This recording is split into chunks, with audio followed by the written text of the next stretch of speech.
ఎందుకంటే చాలా వరకు ప్రజల్లో అవగాహన లేదు దీని మీద. అప్పుడు మొట్టమొదటి ఈ యాక్ట్ వచ్చినప్పుడు అవగాహన బాగానే కల్పించారు, కానీ ఆ తర్వాత దాన్ని మర్చిపోయినాం మనం. దాని గురించి చాలా ఆఫీసుల్లో పిఓ గురించి తెలియట్లేదు, తర్వాత అపెల్లెట్ అథారిటీ గురించి తెలియట్లేదు, రిజిస్టర్ సరిగ్గా మెయింటైన్ చేయట్లేదు, ఆ అమౌంట్ డిపాజిషన్ కూడా సరిగ్గా లేదు. అందుకని చెప్పేసి దీని అవేర్నెస్ చాలా మనకి అవసరం. తర్వాత ఆఫీసులు కూడా చాలా పెండింగ్ ఉన్నాయి. మన దగ్గర నుంచి ఆర్టీఐ కమిషనర్ గారు కూడా ఒకరోజు వస్తారు. యాక్చువల్గా నేను పార్టిసిపేట్ అయ్యాను లేదా నా మీద ఇప్పుడు పర్సనల్ ఇన్ఫర్మేషన్ కింద ఎవరు ఇవ్వాలి, ఎవరు ఒకవేళ ఆరోపణలు వచ్చిన మీద ఏమైనా ఉంటే ఆరోపణ వచ్చింది, ఆరోపణ వచ్చినప్పుడు సమాచారం మొత్తం నా దగ్గరనే ఉంటుంది కాబట్టి నేను ఇచ్చేస్తున్న పో అని చెప్పేసి ఇవ్వను పో అని చెప్పేసి ఇచ్చేటప్పుడు ఆ సమాచారం ఎవరి గురించే జరుగుతున్నారో వాళ్ళ ముందు మనం నోటీస్ ఇవ్వాలి. ఎందుకంటే సర్కులర్స్ అర్థం చేసి కండిషన్ పెట్టారు, మేము ఇస్తాము కానీ దీన్ని మీ వరకే పరిమితం కావచ్చండి, మీరు మళ్ళీ డిస్క్లోజ్ చేయకండి. సో ఫిడ్యూషియరీ రిలేషన్షిప్ అంటే ఇప్పుడు మనం బిజినెస్ సీక్రెట్స్ ఉంటాయి, మన డిపార్ట్మెంట్లలో ఉంటాయి. ఒక మ్యాగీ లాంటి పదార్థం తయారు చేయాలి, దాంట్లో ఇంగ్రీడియంట్స్ ఏమేమి కలపాలో, లేదా మన దగ్గర ఇప్పుడు చాలా చోట్ల ఈ టీ తయారు చేసేవి వస్తున్నాయి, ఇవి ఫ్రాంచైజీస్. వాళ్ళు దాంట్లో ఏ రేషియోలలో ఎంత కలుపుతారు, ఎంతసేపు ఉడకబెడతారు, ఎంత రేషియోలో పాలు వేస్తారు, ఎంత రేషియోలో దాన్ని బెల్లం వేస్తారు, ఇటువంటి వాళ్ళు ముందే మన డిపార్ట్మెంట్కు రాసిస్తారు. దీన్ని మనం రైట్ టు ఇన్ఫర్మేషన్ యాక్ట్లో అడిగినా కూడా ఇవ్వకూడదు. మ్యాగీని ఎట్లా తయారు చేస్తాం, ఎందుకంటే టేస్ట్ ఉంటుంది, పిల్లలు బాగా తింటారు. అది తయారు చేసే విధానం మిగతా వాళ్ళకి ఇవ్వడానికి ఈ జాగ్రత్త మనం తీసుకోవాలి. అందుకే మన డిస్క్రిప్షన్ ఉపయోగించాలి. పిఐఓ ఇదే థింక్ లైక్ ఏ జడ్జ్. ప్రతి అంశాన్ని కామన్గా కాగితం మీద ఉంది, 31 సెక్షన్స్ ఉన్నాయి, దీని ప్రకారం ఇవ్వచ్చు ఇవ్వకూడదు అనేది ఒక రోబో టైప్ ఆలోచన చేయకూడదు. ఏంటంటే మన ఫార్మేట్లో ఇవ్వాలి, ప్రిస్క్రైబ్డ్ రూల్స్ ప్రకారంగా ఇవ్వాలి, మన డిస్క్రిప్షన్ని ఉపయోగించాలి. ఈ 3 సైమల్టేనియస్గా జరగాలి. ఈ 3 జరగకపోతే ఏమవుతుంది, ఖచ్చితంగా అంటే దాదాపు ఇచ్చిన 30 రోజులు సరిపో, 40 రోజులు సరిపో, రెండోది మ్యాన్ పవర్ మొత్తం దాన్ని ఉపయోగించాలి. సో ఆ డీటెయిల్స్ మనం రాసి అనుగ్రహించాలి. నువ్వు అడిగిన సమాచారం ఇవ్వడం అనేది ఆషామాషి వ్యవహారం కాదు. నీకు స్పెసిఫిక్గా ఏం కావాలో అది అడుగు. ఇక్కడ మనం అడగవచ్చు. చాలామంది ఏం చేస్తారంటే మా తలలు పట్టుకొని జుట్లు వీక్కొని అబ్బా అడిగినది ఇవ్వాలి, ఇవ్వకపోతే నేనే ఉంటాను, నాకేం అవుతుంది, పైన వాళ్ళకి ఏం కాదు, కింద వాళ్ళకి ఏం కాదు. ఇది ఇవ్వకపోతే సమస్య. ఇవ్వాలంటే ఏం చేయాలి, ఖచ్చితంగా రాసేయాలి. ఎస్ ఇవ్వకో,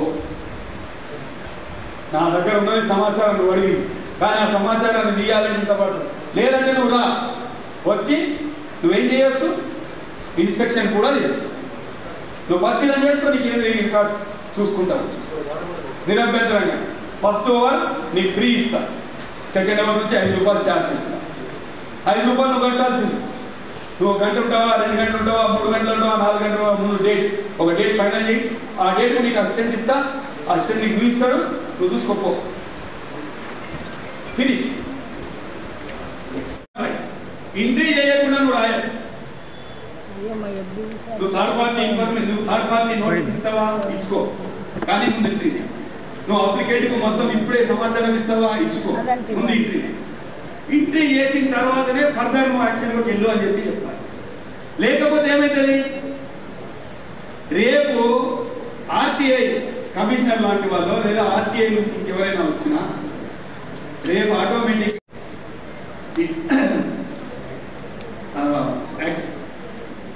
ఏదైనా యాక్షన్కు అయినా ముందుకు పోయే అవకాశం ఉంది. సో అందుకే జాగ్రత్త పడాల్సింది ఏంటంటే రిజిస్టర్ మెయింటైన్ చేయడం, దాన్ని ఫాలో అప్ చేయడం, ట్రాకింగ్ చేయడం, ఎక్కడ ఉంది, డిస్క్లోజ్ అయిందా కాలేదా, కాకపోతే ఎందుకు కాలేదు, ఇవన్నీ కూడా మనం చూస్తాం. ఈ సెక్షన్లో 41B కింద ఒక 17 అంశాలు ఉన్నాయి. ఈ 17 అంశాలు అడిగినా అడగకపోయినా మనమే సువోటోగా వాటిని డిస్క్లోజ్ చేయాలి. ఆర్టీఏలో అడిగితేనే కాదు. ఏవి మన డిపార్ట్మెంట్ ఏంటిది, మన డిపార్ట్మెంట్ ఫంక్షన్స్ ఏంటి, మనకు ఫండ్స్ ఎట్లా వస్తాయి, 15 అంశాలు ఉంటాయి.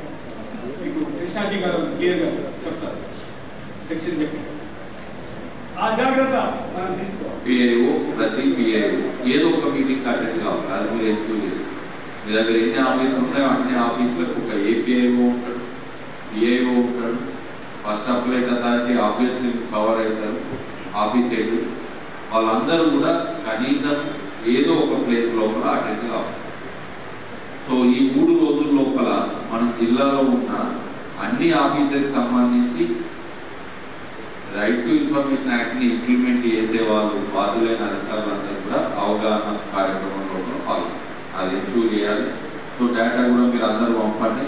ఇమ్మీడియట్గా కలెక్టరేట్ ఏముంటుంది మనం కమిషన్ పంపాలి.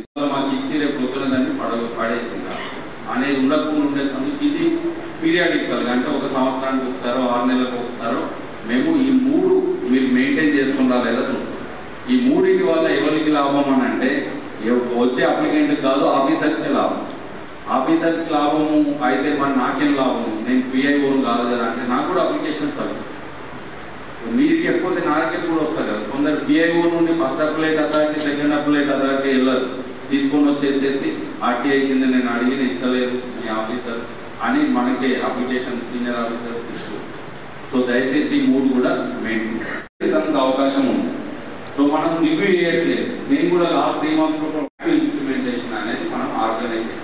సో ఈ 4 కాంపోనెంట్స్ కూడా కలెక్టరేట్ డ్రైవ్ చేస్తాము. మీరు కూడా మీ డిపార్ట్మెంట్ లోపల అది ఎన్షూర్ చేస్తుంది.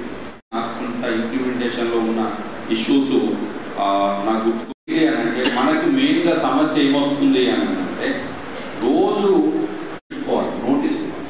నోటీస్ ఇచ్చి 1 నిమిషం స్పెండ్ సరిపోతుంది. మీరు అడిగింది ఏంటిది, మీరు ఇచ్చింది ఏంటిది, ఎందుకు ఆయనకి ఆఫ్టర్ ఇన్ఫర్మేషన్ ఎందుకు క్లియరెన్స్ వచ్చింది అనేది ఒక సీనియర్ ఆఫీసర్ కూర్చుని ఆలోచిస్తే అర్థం. ఒకవేళ మన ఆఫీసర్ ఇవ్వలేదు అని అంటే ఇప్పి అంటాం, మీ దగ్గరనే కూర్చొని అప్పుడే ఇన్ఫర్మేషన్ తెచ్చి ఇవ్వమని చెప్పండి. ఏది కూడా గంటలు పట్టదు ఇన్ఫర్మేషన్, వాళ్ళకి ఇన్ఫర్మేషన్ అయితే లేదు అని అంటే మళ్ళీ ఒక డేట్ ఇచ్చి బై దట్ టైం నువ్వు ప్రిపేర్ చేయు, మీరు వచ్చి తీసుకొని వెళ్ళండి అని వాళ్ళిద్దరికి కూడా మీరు ఇన్ఫర్మేషన్ ఇస్తే మీ దగ్గరనే ఇష్యూ సెటిల్ అయింది.